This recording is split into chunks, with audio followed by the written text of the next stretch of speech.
Now, when it comes to the perfect Saturday, your first stop is for the perfect cup of joe. And for that, there's only one place to go: Stagecoach Coffee, found in a building originally built in 1791 as the Blue Anchor Tavern. It's a staple for locals and visitors alike, serving up some of the best brew we've come across, using their Deirdre 12K infrared coffee roaster. They expertly roast coffee beans in small batches to ensure the freshest coffee possible.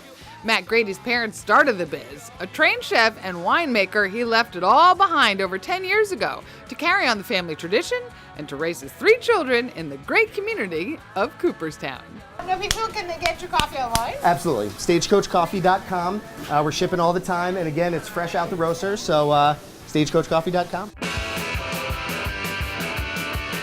After your morning joe, just saunter across the street to check out the local farmers market in town, with an interesting history. The market can be found tucked just behind Main Street in a garage built in the 1920s to service the Clark family cars, longtime prominent residents of Cooperstown. In fact, it was the very same family that renovated the building in the 80s to house the farmers market, and is listed with the National Register as part of the Glimmerglass Historic District. 30 growers, producers, and artisans, all located within 50 miles, provide residents their weekly staples, including fresh seasonal produce, pasture-raised meats, handmade breads, artisan cheese, grass-fed milk, and free-range eggs.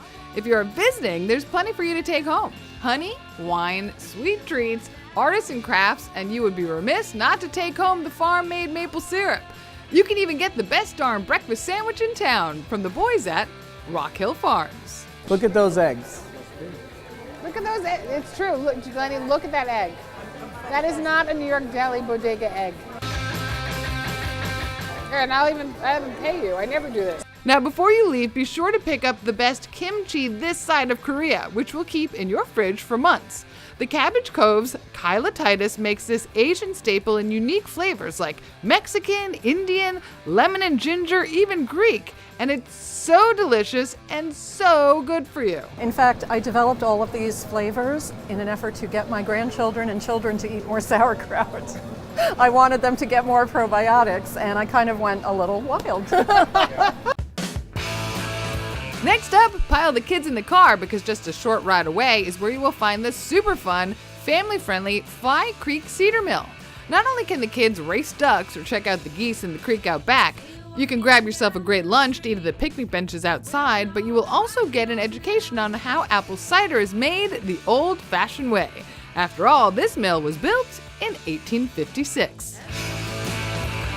First step, the apples are loaded into the mill. Then it's leaf removal and inspection time, which the little ones can watch through the cutouts in the floor.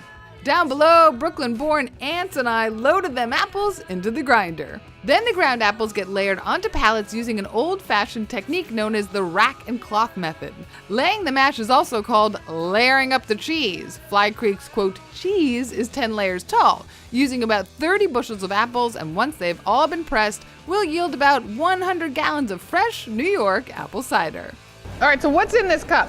This is a blend of McIntosh, Paula Reds, Galas, Golden Delicious, Macau, and Cortland, all right in this cup, and they're all grown right in New York State. I love that. Okay, so what's the difference between apple cider and apple juice? Well, generally, this is pure apple cider, ground, pressed, fresh apples. It's so good. Apple juice sometimes starts out as cider, then they reduce it to a concentrate, either a liquid or a powder, and then reconstitute it and hermetically seal it in a bottling plant. So it doesn't have the natural water that's in the apple. Gotcha. So this has all the natural water that comes from all the ground right in New York. And this has to be good for you. It is great.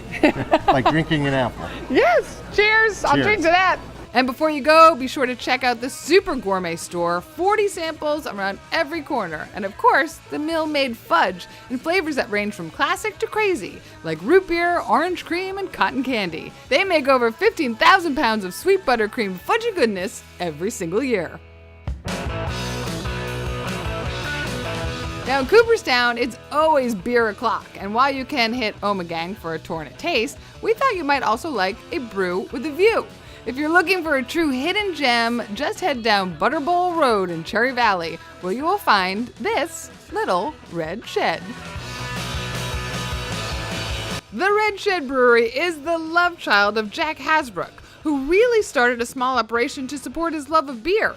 specializing in English-style brews, which you can enjoy in perhaps the most idyllic setting in the Catskills. His daughter and son-in-law left their corporate jobs behind because what started as a hobby is turning into a full-fledged brewing business. David Olson says running the growing brewery sure beats his former gig as a staffing professional. This is my wife's favorite beer, Oh, really? and that's all that really matters. It's all that matters. What's your wife's name? Suzanne. Suzanne. You taste the smoky goodness. Yeah, that's what we're going for. And there's one more. We have We can't leave out the last beer. So we have our Otsego Golden Ale, which is by far a bestseller. It is a classic American ale. So it's nice and crisp. It's got a slight sweet finish and is essentially the reason I quit my job. Okay. That's like boom, we just dropped the mic right there, Yeah. right? Boom, drop the mic. Yeah. Boom, drop it. Coming up, a room with a view with incredible food and one dish you will never forget.